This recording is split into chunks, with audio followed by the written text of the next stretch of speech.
এই বছর 2 অক্টোবর বছরের শেষ সূর্যগ্রহণ হতে চলেছে।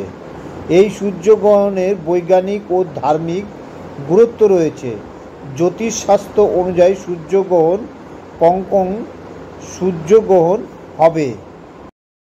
ভারতীয় সময় অনুযায়ী সূর্যগ্রহণ শুরু হবে রাত 9:13 এবং শেষ হবে মধ্যরাত্রি 3:17। চাঁদ এবং পৃথিবী একই সরলরেখায় চলে আসে এবং চাঁদ সূর্যকে সম্পূর্ণভাবে ঢেকে দিতে পারে না। কঙ্কন সূর্যগ্রহণ হয়ে থাকে, ফলে সূর্যের মধ্যভাগ ঢাকা পড়লেও আশেপাশ দিয়ে সূর্য রশ্মি দেখা যায়।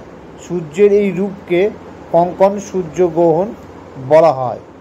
সূর্যগ্রহণ ভারত থেকে দেখা যাবে না, তবে দক্ষিণ আমেরিকা, প্রশান্ত মহাসাগরের কিছু অংশে, আমেরিকার দক্ষিণ ভাগে, নিউজিল্যান্ড, ফিজি তৎসংলগ্ন দেশে এই গ্রহণ দেখা যাবে।